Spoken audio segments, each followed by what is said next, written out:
নমস্কার বন্ধুরা, শাশুড়ি বৌমা রান্নাঘরে সবাইকে স্বাগত জানিয়ে আমি আজকে রান্নাঘরে চলে এসেছি। আজকে আমি বানাবো জলপাইয়ের চাটনি বানাবো। এই সিজনে জলপাই চাটনি খেলে খুব ভালো এবং উপকারও আছে। তাই আমি নতুন জিনিস আমি এই জলে ভিজিয়েছি, ভালো করে ধুয়ে নিচ্ছি। এটাকে আমি নুন হলুদ দিয়ে ভালো করে সিদ্ধ করে নেব। তারপরে আমি কিভাবে বানাই আপনারা দেখতে থাকবেন। আমি কিভাবে বানাচ্ছি, অনেকে তো অনেক রকম বানাই, আমিও কিভাবে বানাচ্ছি আপনারা দেখবেন।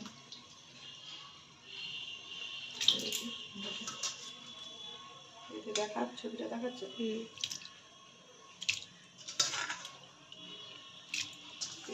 প্রেসার কুকারে একটু নুন দেবো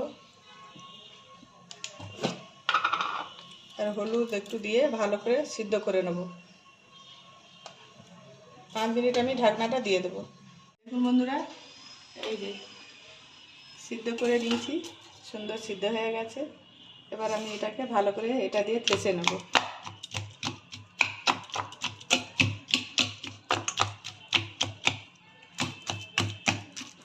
বীজগুলো ফেলে দেব এবং এটা খেতেও ভালো লাগবে, খুব গরম। বাবা, দানাগুলো ফেলবো না, দানাগুলো খেতে খুব ভালো লাগে। জলপাই ভালো করে আমি হাত দিয়ে ভালো করে চটকে নিয়েছি। আমি চাটনিটা বানাবো সরষের তেল দিয়ে, তাই আমি কড়াই গরম হয়ে গেছে, সরষের তেল দেবো। আর ফোড়নে আমি দেবো শুকনো লঙ্কা আর কালো সরষে।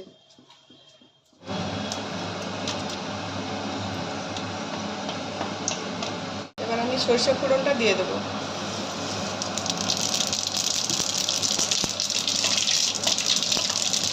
এর উপরে আমি দেবো জলপাই, মাখাটা দিয়ে দেবো।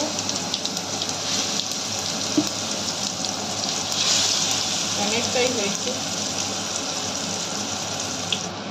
আগে হলুদ দিয়েছি, আরও আমি অল্প করে হলুদ দেবো। নুন ছিল তাই আমি অল্পই দেবো।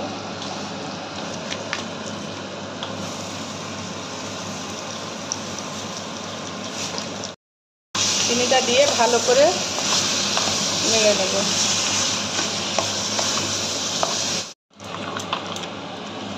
এই যে খোসা সব করে, কাশ্মীরি লঙ্কার গুঁড়ো,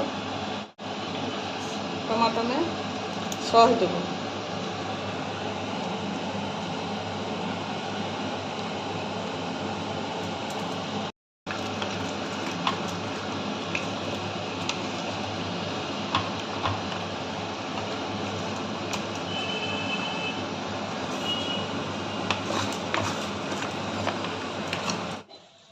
গ্যাস বন্ধ করে দেবো। গরম মশলাটা দিলে আরও টেস্ট হবে।